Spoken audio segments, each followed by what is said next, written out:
when I hear people complaining that operatic stories are far-fetched and unbelievable. A student of mine, who saw Fidelio recently, observed that it was much too fancifully theatrical. In real life, he said, a woman could not disguise herself as a man, serve as a jailer's assistant, and get away with it. He was quite amazed when I told him that far from being fanciful and unlikely, the situation was taken from real life, and that the author wrote the play after witnessing the occurrence with his own eyes. It took place in the terror-ridden days of the French Revolution, when the courageous wife, who bore the high-sounding name of La Dame de Touraine, wore men's clothing and saved her unjustly accused husband from the guillotine. One does not have to go back to the days of the French Revolution, Mr. Goldovsky, to find similar adventures involving women dressed in men's clothes. Events such as those in Fidelio were by no means unusual in the last war. But I'm afraid that modern playwrights and composers prefer a less romantic approach in portraying the relations between husbands and wives. Yes, Miss Nilsson, it is difficult to imagine Tennessee Williams or Richard Strauss being interested in such a story, but it was ideally suited to Beethoven's tastes. Beethoven had a very exalted conception of the nobility and purity of women, and refused to consider librettos which pictured women in an unfavorable light. We have good proof of that. In spite of his great admiration for Mozart, he could not understand why Mozart wrote music to the stories of Don Giovanni and Così fan tutte. Beethoven thought that these plots were much too frivolous for a man of Mozart's musical genius. Such women as Elvira, Zerlina, Fiordiligi, or Torabella did not in the least appeal to Beethoven. But the virtuous Leonora, with her courage, fidelity, and self-sacrifice, was ideal for his musical inspiration. She represented all the qualities that Beethoven felt were necessary for a loving and devoted wife. Maybe that's why he remained a bachelor all his life. You sound a little cynical, Mr. Goldovsky. Why, not at all, Miss Nilsson. I'm just trying to point out that Leonora represented Beethoven's ideal of womanhood, and that his admiration for her is one of the main driving forces behind the music of today's opera. That's true. Even when Leonora is not on stage, the very mention of her name inspires Beethoven to write sublime music. Remember the plays in the beginning of the second act, when the husband Florestan has a vision of the angel who will lead him to freedom in heaven. Ein Engel, Leonoren der Gattin sogleich. An angel with the features of Leonore.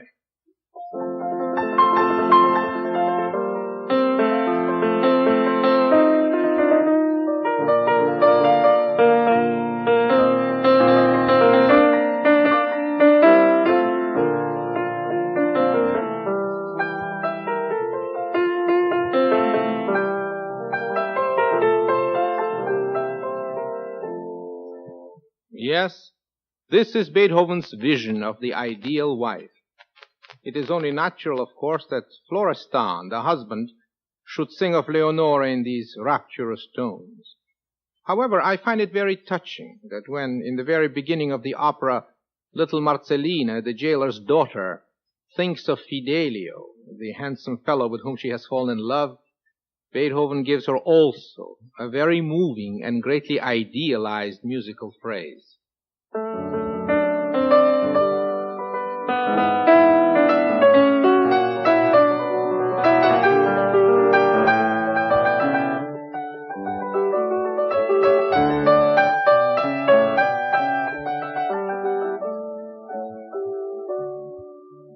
It seems to me that this very special admiration which Beethoven felt for Leonore helps to explain a scene in the first act, which many listeners have found a little difficult. Which scene do you mean, Miss Nilsson? I mean the quartet, Mir ist so wunderbar, where the four characters on stage, Leonore, Marcelline, Giacchino, and Rocco, stand still and sing one after the other the same musical phrase, which develops into one of the most beautiful ensembles in the opera. I have always felt that the real reason for this quartet is that Leonora has finally arrived in the prison yard, and Beethoven wanted her to express the danger of the situation. It's obvious that Marceline has fallen in love with her, and that Leonora must be especially careful not to give away her true identity as a woman who is disguised as a man. I'm inclined to agree with you regarding this quartet, Miss Nilsson. The music is certainly dominated by Leonora's feelings of danger. What we remember most clearly is Leonora's sentence. How great the danger, how dim is hope.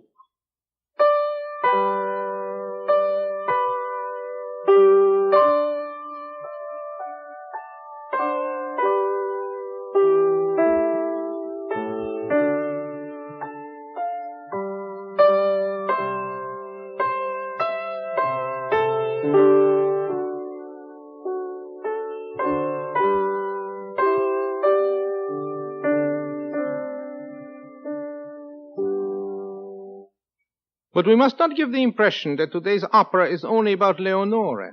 There are two other themes expressed by Beethoven, themes that were as dear to the composer as his concept of conjugal love, namely his hatred of tyranny and his trust in providence and the eventual triumph of justice. It is obvious that Beethoven hated Pizarro as violently as he loved Leonora. Was ever a character painted blacker than Pizarro is in his first act aria? Speaking of this aria, Miss Nilsson, whenever I hear Fidelio, I always look forward to the orchestral introduction of Pizarro's solo. I don't think that sheer wickedness has ever been expressed more vividly in music than in these opening measures. Pizarro has just decided to kill Florestan, whom he is holding prisoner. The villain feels a diabolical joy in the prospect of vengeance on his enemy. To portray Pizarro's murderous delight, Beethoven introduces the dissonance of the ninths, a high B-flat in the violins and oboes, against a low A in the cellos and basses. The composer then proceeds to emphasize this dissonant chord.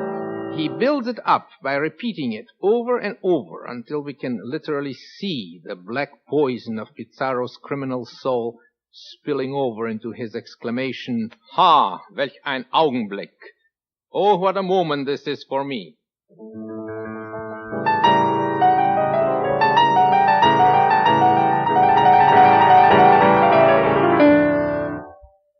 A moment ago, Mr. Goldovsky, you mentioned Beethoven's hatred of tyranny and his trust in the eventual triumph of justice. And it occurred to me how clearly these two ideas are expressed in the very beginning of Leonora's aria, "Abscheulicher, wo eilst du hin?" It is when Leonora looks in the direction where Pizarro has left the stage, and she sings about him. "Fury and anger rage in your soul like the waves of the sea," she says. And then she adds, "But I can see a rainbow of hope resting over the dark clouds." This shows wonderfully the feelings of both Beethoven and Leonora. It is also a marvelous tone painting of the waves of the sea, and particularly of the rainbow of hope, which reminds Leonora of former happiness.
Thank you, Miss Nilsson.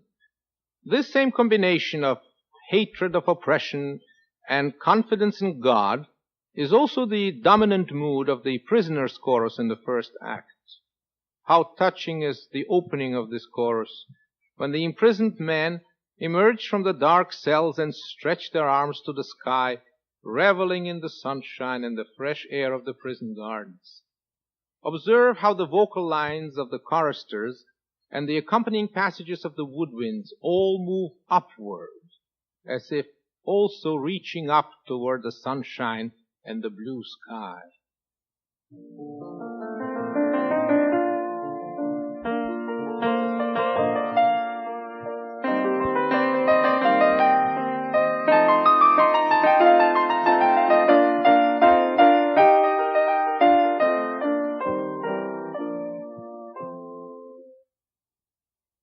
Speaking of the darkness of the underground prison cells and the sunshine of the prison gardens, Miss Nilsson, has it occurred to you what a strange contrast of moods is found in today's opera? How it shifts from light to darkness and then back again to full sunlight? It certainly begins in the most innocent manner. A person who does not know the opera would never guess, after hearing the first two musical numbers with the gay lovers' quarrel, that evil plays such a big part. Yes, the opening duet does indeed sound like the most innocent Singspiel or comic opera.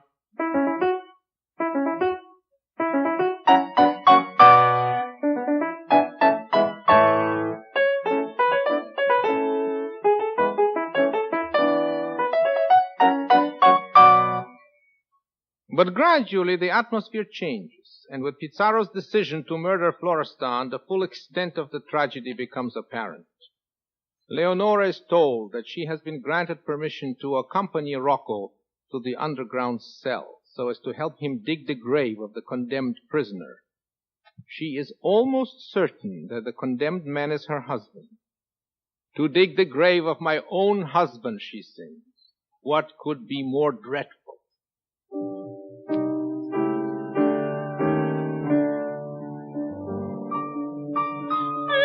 Das Grab des Gatten graben, was kann fürchterlicher sein?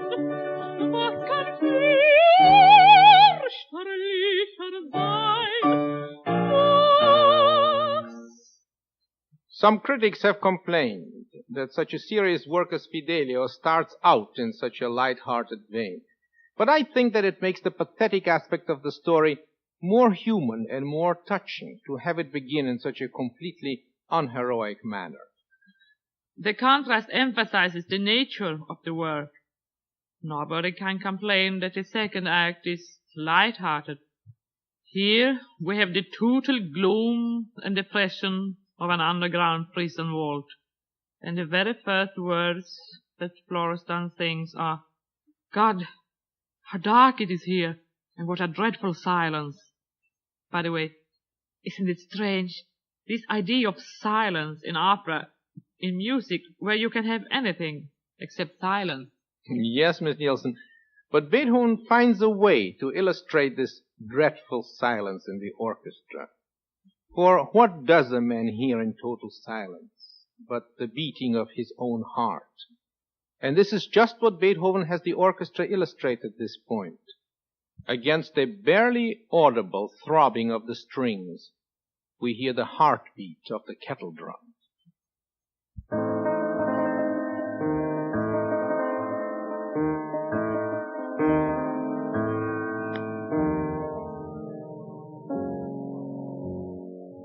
It is an extraordinary effect. There is another startling effect in this scene. When Leonora and Rocco came down the steps into the vault, their spoken conversation is accompanied by orchestral interludes. This, for some reason, produces a very strange, almost ghostly impression. It does indeed, Miss Nilsson. Throughout the rest of the opera, we have either singing with orchestral accompaniment or ordinary spoken dialogue without music. At this point, however, the orchestra plays, But the singers do not sing, they speak. It is as if they did not dare to sing, and this produces about the same effect as whispering does in the spoken drama. The Germans have a special term for such speaking with orchestral accompaniment. They call it Melodrama, and in Beethoven's day it was a rather popular style of writing, so that entire compositions were written as such melodrama recitations with orchestral accompaniments. These orchestral interludes, by the way, not only help to establish the mood of the scene, but they often tell us things that we otherwise would not know. For example, when Leonora and Rocco enter the vault, Florestan lies quite motionless. For a moment, they even think he might be dead. But then he stirs, and they realize that he is merely sleeping. But the orchestra tells us that he is dreaming, and dreaming of Leonora.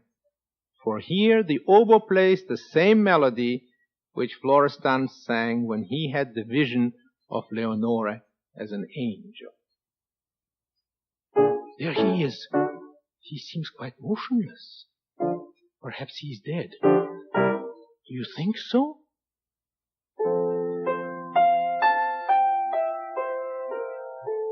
No. He's sleeping.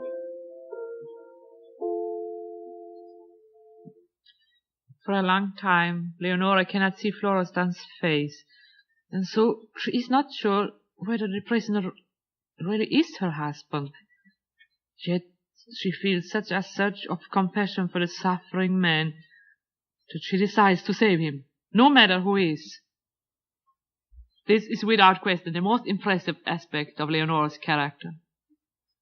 She is willing to risk her life for her husband, and she is also capable of such a noble deed for the sake of a total stranger. This gives her a truly heroic stature. "Whoever you may be," says Leonora, "I will save you. I will loosen your chains. I will set you free." And when Leonora reaches the word free, the vocal line blossoms into an extraordinary coloratura passage, culminating in a jubilant C major chord, as if Beethoven wished he could set all suffering humanity free.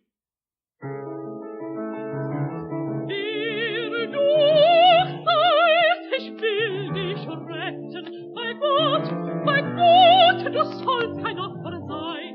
Gewiss, ich löse deine Ketten. Ich will, du Armer, nicht mehr freuen. Ich löse deine Ketten. Ja, ich will, du Armer, dich befreien. Ja, dich befreien. That was glorious, Miss Nilsson. And a little later, after Florestan wakes up and Leonora finally sees that the prisoner is indeed her husband, there comes that heart-rending moment when she gives the starved man the piece of bread she had been saving for him. This is one of the situations that seem so exaggeratedly sentimental when one talks about them, and yet are so deeply moving on the stage. It is Beethoven's music that makes this moment so glorious.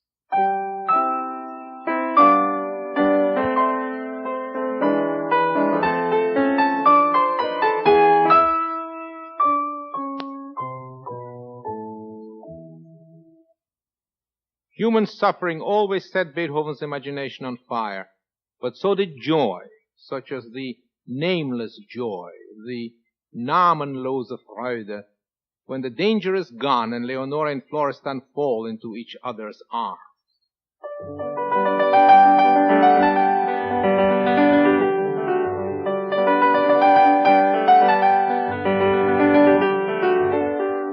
And then again, when they offer thanks to God for his everlasting mercy.